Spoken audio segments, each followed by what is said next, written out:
अस्सलाम वालेकुम Icom part 2। आज हम प्रिंसिपल ऑफ अकाउंटिंग का लेक्चर नंबर 56 शुरू करते हैं। इसमें मैंने आपको जो है वो चैप्टर नंबर 4 जो है वो स्किप कर दिया है, because chapter number 4 is not difficult, लेकिन ऐसा है कि आपको बहुत ज़्यादा उसमें मुझे समझाना पड़ेगा और आपका सामने होना ज़रूरी है कि आप उसका रिस्पॉन्स भी करें कि आया आपको समझ आ रही है कि नहीं आ रही। तो होता ये है कि आप लोग तो ऑनलाइन में रिस्पॉन्स कोई नहीं करते हैं, इसलिए मेरा दिल ये है कि मैं whenever the classes will start in the college, तो एट दैट टाइम मैं आपको बताऊंगी। फ़िलहाल this is one of the easiest chapter of the book, that is the depreciation chapter number 5। ठीक है, you should have to open your books and please check the different definition which is given in the chapter, but the most important definition, which is actually the theme of the definitions of all the accountants which has given in the book, that is the definition which is given by the author of the book is depreciation is the gradual decrease in the efficiency of an asset. Depreciation क्या है कि असल में gradual decrease है किसी भी asset की efficiency के अंदर। क्यों कि जिसको हम इन टर्म्स ऑफ मनी जो है वो एलेबोरेट कर सकते हैं, एक्सप्रेस कर सकते हैं। And because of its usages, क्यों होती है उसके अंदर कमी? बिकॉज ऑफ इट्स यूजेज होती है, उसके इस्तेमाल की वजह से होती है, एंड वियर एंड टीयर्स की वजह से होती है। ठीक है, सेकंड जो मैं आपको टॉपिक बता रही हूँ वो है आपका, that is the type of the depreciation. Type of the depreciation जो सेकंड फर्स्ट क्वेश्चन है आपका, जो शॉर्ट आंसर क्वेश्चन है ना, देयर इज़ अ क्वेश्चन के डिफाइन द डेप्रिसिएशन। जो this is the answer of the first question of your short questions which is given at the end of this chapter. So you should have to write the definition, first definition which is given in the book, right? फिर number second है types of the depreciation or the causes of the depreciation. What are the types or the causes of the depreciation? Both are same. depreciation की वजूहात क्या हैं वो भी आपको types of depreciation में दी जाएंगी। यानी दो क्वेश्चन है, write down the types of the depreciation, and third question is write down the causes of the depreciation. So it's mean that अगर आप एक आंसर याद करते हैं तो दोनों का जवाब हो जाएगा। तो टाइप्स ऑफ द डेप्रिसिएशन हमारे पास जो हैं वो मैंने बताया दो हैं हमारे पास, एक इंटरनल डेप्रिसिएशन और एक एक्सटर्नल डेप्रिसिएशन। ठीक है, internal depreciation is further divided into two parts, that is the wear and tear, and second is the depreciation. Wear and tear जो फर्स्ट इसका हिस्सा है वो मैं आपको एलेबोरेट करती हूँ, आपकी बुक के अंदर दिया हुआ उसने। ये देखिए, वियर एंड टीयर क्या है कि as an asset decline on account of a continuous use like building, plant, machinery, कि किसी भी एसेट के अंदर जो कंटिन्यूस डिक्लाइन आता है, कंटिन्यूस डिक्रीज़ आता है, वो किस वजह से आता है? क्योंकि आप उसको इस्तेमाल करते हैं। The quantum of the use of the asset in a factory. If in a factory works double shift, अगर कोई फैक्ट्री डबल शिफ्ट में काम करेगी तो मशीनरी जो होगी वो भी डबल आप इस्तेमाल करेंगे, और ज़ाहिर है इट इज़ ऑब्वियस के उसके अंदर जो वियर एंड टीयर होगी वो भी डबल होगा, तो डेप्रिसिएशन विल बी डबल। ठीक है, दूसरा क्या है हमारे पास, उसको हम कहते हैं डिप्लीशन। डिप्लीशन क्या है कि some assets decline in value proportionate to is the quantum of production. कुछ एसिड ऐसे होते हैं कि वो अपनी प्रोडक्शन के क्वांटम की वजह से प्रोपोर्शनली वो डिक्लाइन होते जाते हैं। उसकी एग्जांपल उसने यहाँ पर दी, जैसे माइंस हैं। माइंस को आप जब कंटिन्यूसली निकालते जाते हैं, उसके अंदर से कोयले की माइन है, उसमें से कोयला निकालते जाएं तो वो भी ख़त्म हो जाएगी। इसी तरह से आप जो हैं वो डिफरेंट किस्म के, जैसे कोल की कोई माइन है उसमें से कोल निकालते जाएं तो एक वक्त ऐसा आएगा कि कोल भी ख़त्म हो जाएगा। तो ऐसी जो एसिड्स के अंदर जो एक टाइम ऐसा आएगा वो फुल्ली एग्जॉस्टेड हो जाएगा। देखिए इसने लिखा है कि at a time it is fully exhausted, तो जो फुल्ली एग्जॉस्टेड हो जाएगा हम कहेंगे कि that is the value will be reduce to nil. अब जब बिल्कुल सब कोयला आपने निकाल लिया कान में से तो ज़ाहिर है उसकी वैल्यू जो है उस एसिड की ज़ीरो जाएगी, but it is continuously and gradually decreasing. Number second जो मैंने आपको बताया वो क्या है हमारे पास, एक्सटर्नल डेप्रिसिएशन। एक्सटर्नल, दो मैंने डेप्रिसिएशन आपको बताई ना, एक डेप्रिसिएशन इंटरनल डेप्रिसिएशन है काइंड्स ऑफ डेप्रिसिएशन में, एक एक्सटर्नल डेप्रिसिएशन है। तो जो इंटरनल डेप्रिसिएशन है उसमें तो आपके पास क्या है, एक वियर एंड टीयर है और एक डिप्लीशन है। डिप्लीशन क्या चीज़ होती है ये भी मैंने आपको बताया अभी, कि जैसे जैसे आप किसी कान के अंदर से चीज़ें निकालते जाते हैं, कोई भी आपके पास पहाड़ है और ये उसके जो क्रैशर लगाए हुए हैं वो पत्थर बना के बजरी इस्तेमाल कर रहे हैं, तो जब वो पहाड़ ख़त्म हो जाएगा, फुल्ली एग्जॉस्टेड हो जाएगा, तो ये डिप्लीशन का अमल कंप्लीट हो जाएगा, इसको हम डिप्लीशन कहते हैं। लेकिन जो एक्सटर्नल डेप्रिसिएशन है वो तीन तरह की है हमारे पास, ठीक है। एक को हम कहते हैं ऑब्सोलेंसिस, ठीक है, ऑब्सोलेंसिस, और दूसरे को हम कहते हैं फ्लक्स ऑफ टाइम, और तीसरे को हम कहते हैं एक्सीडेंट्स। इन तीन वजूहात की बिना पर भी डेप्रिसिएशन जो वाक़या होती है। तो हम देखते हैं ऑब्सोलेंस क्या चीज़ है। उसने कहा है कि ये दिया हुआ है आपको ऑब्सोलेंस आपकी बुक के अंदर, और वो क्या आपको उसने बताया हुआ है ऑब्सोलेंस के बारे में कि some asset although in proper working order में बिकम ऑब्सोलीट। कुछ ऐसे होते हैं जो प्रॉपर वर्किंग कंडीशन में होते हैं लेकिन अब वो ऑब्सोलीट हो जाते हैं।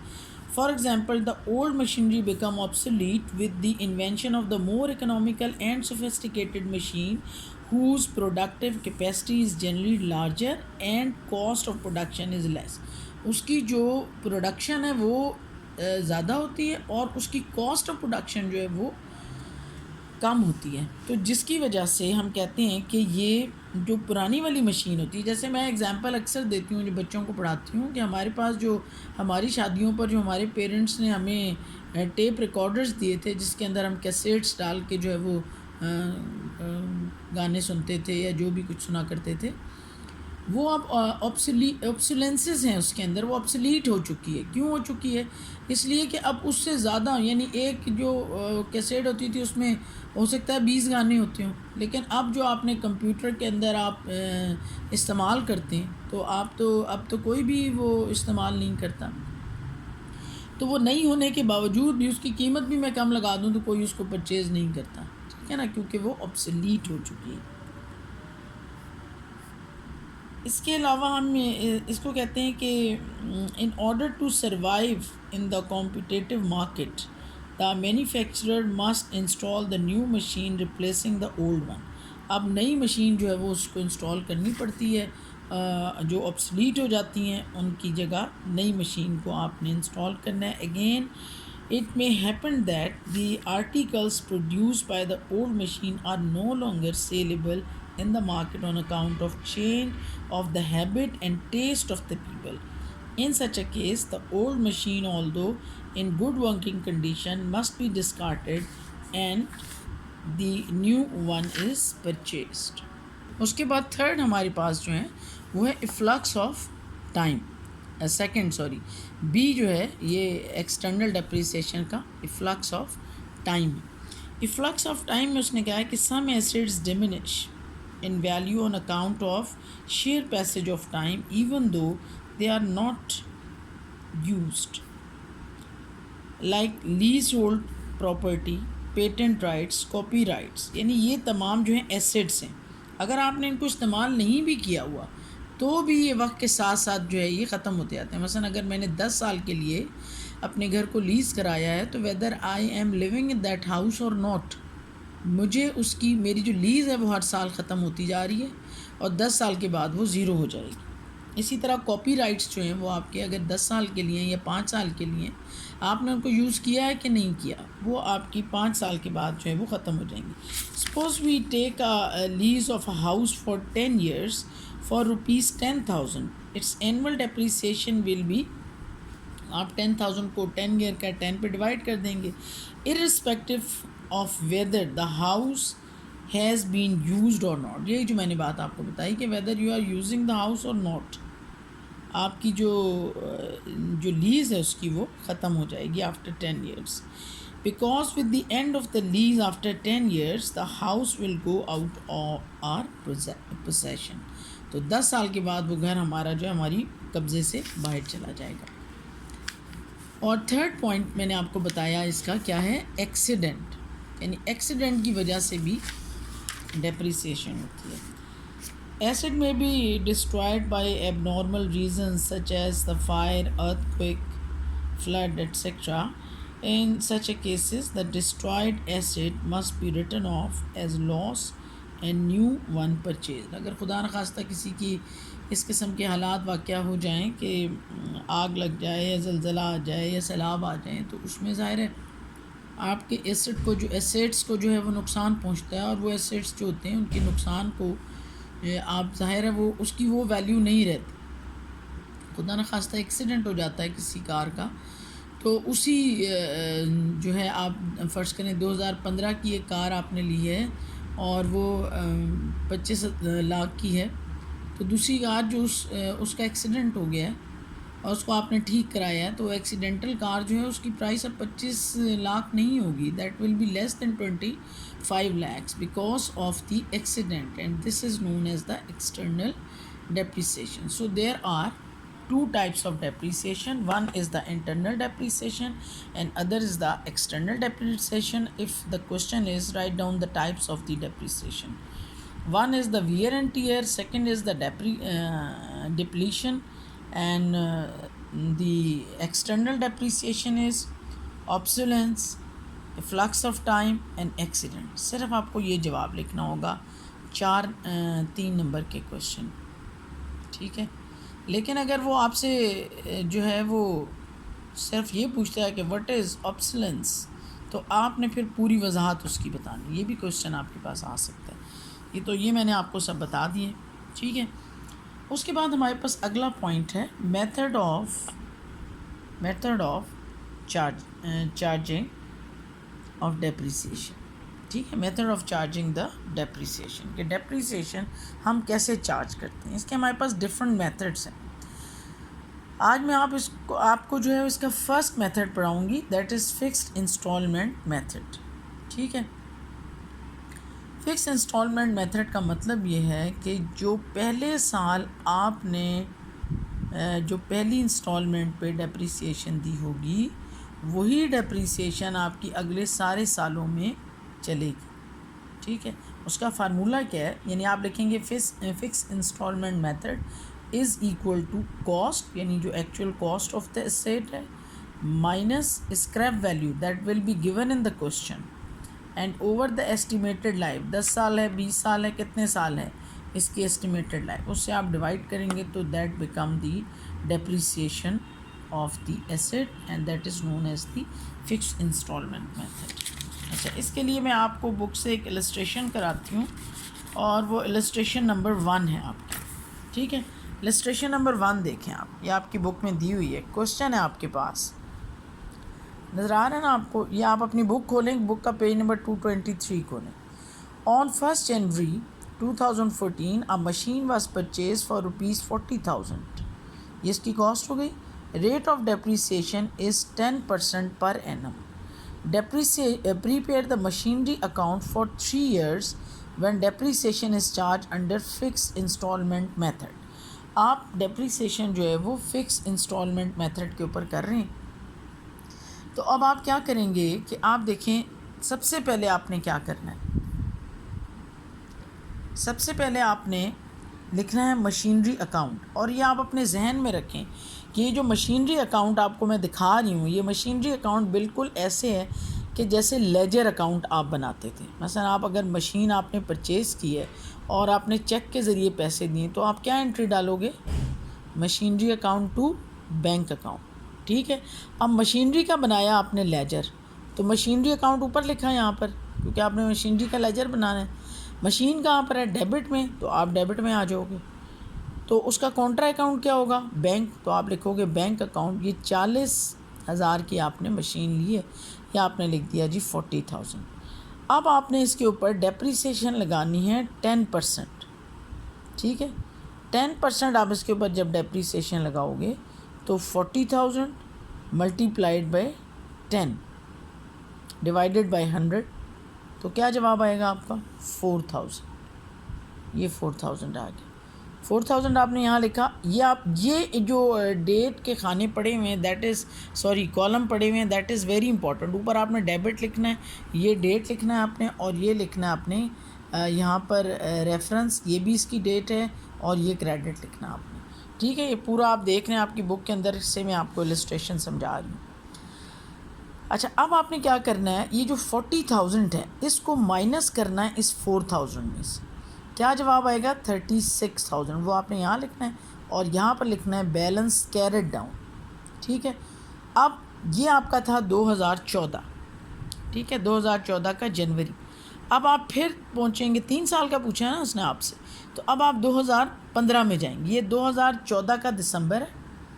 1 साल के बाद डेप्रीसिएशन लगानी है ना हमने, तो हमने ये 1 साल के बाद डेप्रीसिएशन लगाई। ज़रा एक पेन मुझे देना, पेंसिल दे। ये देखें, ये मैं आपको बता भी देती हूँ कैसे हमने निकाली है। ये हमने यहाँ ये किया है 40,000 मल्टीप्लाइड बाय 10 डिवाइडेड बाय 100, तो ये जवाब आया हमारा। अब इस 40,000 में से आपने ये डेप्रीसिएशन जो है माइनस कर दें, तो क्या जवाब आएगा आपका, ये आ गया 36,000। ये 36,000 देखें यहाँ पर आ गया। और अब हम यहाँ लिखेंगे 2015 शुरू हो गया। ठीक है, 2015 जनवरी 1 बैलेंस के ब्रॉड डाउन, वो कैरेट डाउन था, ये ब्रॉड डाउन हो गया 36,000। अब आपने जो डेप्रीसिएशन लगानी है वो 10% लगानी है, लेकिन ये फिक्स इंस्टॉलमेंट मेथड है। इसमें यही वाली डेप्रीसिएशन अगेन यहाँ पर लगेगी। ये देखें 4,000।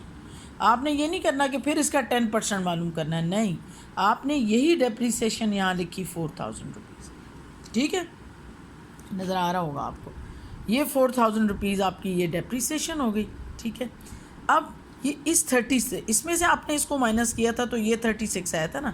अब फिर आप क्या करेंगे, ये वाला जो बैलेंस होता है इस बैलेंस में से इसको माइनस करेंगे 4,000 को, तो ये आ जाएगा 32,000। ये दूसरे साल आपकी जो बैलेंस हो गया मशीन का, इसको फिर आपने ट्रांसफ़र कहाँ कर देना है, ये तीसरे साल में कर देना है।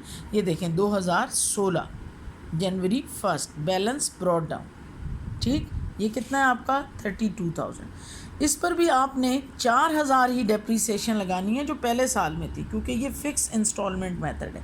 ये 4,000, ये देखें ये भी 4,000, अभी फिर आपने ये 4,000 डेप्रीसिएशन लगाई।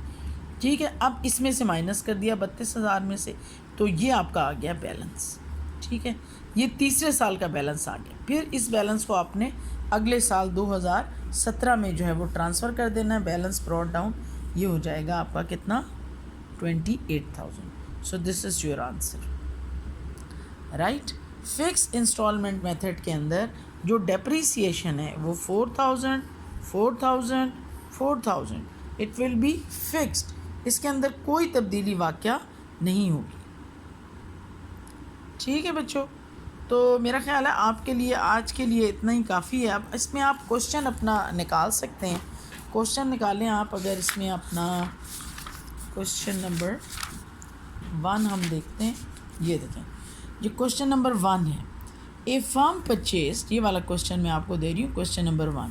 अ firm purchase a building costing ₹9 lakh and it is decided to provide depreciation 5% per annum on fixed installment method. Prepare the building account for the first 5 year. मैंने कितने साल का अभी निकाला, जो इलस्ट्रेशन में बताया वो 3 years का था। बिल्कुल उसी पैटर्न के ऊपर एक दफ़ा आपने डेप्रीसिएशन कैलकुलेट कर लेनी है और हर साल जो बैलेंस आएगा उसमें से माइनस करते जाना है और वो डेप्रीसिएशन जो है वो आपकी आ जाएगी। तो ये जो क्वेश्चंस हैं, ये पहला वाला सवाल तो आप कर सकते हैं। दूसरा वाला क्या है, a firm purchase a machinery 50,000 on 1 January 2013, depreciation is to be provided annually according to fix instalment method, useful life of the asset is 10 years and residual value is 10,000। अब आप देखें यहाँ इस सवाल के अंदर उसने आपको रेजिड्यूल वैल्यू भी दी हुई है और उसने आपको जो है वो उसकी लाइफ भी दी। इस सवाल में नहीं दी हुई थी, जो मैंने इलस्ट्रेशन बताई उसके अंदर भी नहीं दी हुई थी। तो इसके अंदर चूँकि दी हुई है, इसलिए अब आप फार्मूला कौन सा लगाओगे डेप्रिसिएशन के लिए? ये वाला फार्मूला लगाओगे, कॉस्ट माइनस स्क्रैप वैल्यू या रेजिड्यूल वैल्यू, एक ही मतलब होता है। ठीक है, स्क्रैप वैल्यू या रेजिड्यूल वैल्यू का मतलब एक है, आपको कॉस्ट जो दी हुई है उसने वो लिखेंगे, माइनस रेजिड्यूल वैल्यू लिखेंगे, जो उसने उसकी लाइफ बताई है वो लिखेंगे। इसको आप पूरे को सॉल्व करेंगे, आपका जवाब आ जाएगा। फर्स्ट करें, आपका जवाब आ जाता है 5000। ये 5000 जो है ना आपके, ये डेप्रीसिएशन है फिक्स इंस्टॉलमेंट मेथड की, टोटल ये डेप्रीसिएशन। अब आपने क्या करना है, हर साल 5 साल का उसने आपसे कहा है ना, सेकंड क्वेश्चन में उसने कहा है show the machinery account for first 4 year. 4 year का तो 4 सालों में जो डेप्रीसिएशन आपने इस फार्मूले से निकाली होगी वो 4 सालों में वही होगी, और उससे आप माइनस करते जाएंगे। ठीक है, तो ये क्वेश्चन आप 2 करेंगे। ये दोनों क्वेश्चन मैंने आपको दे दिए हैं, और ज़ाहिर है जो क्वेश्चन हम देते हैं वही असाइनमेंट होती है। तो मैं आपकी क्लास रूम के अंदर ये असाइनमेंट भी अपलोड कर दूँगी। तो ये 2 क्वेश्चन आपने करने हैं। तो बस आज के लिए इतना ही काफ़ी है, और कोशिश करें ये सवाल आप ज़रूर करें। ठीक है, ओके बच्चों, थैंक यू वेरी मच, अल्लाह हाफ़िज़।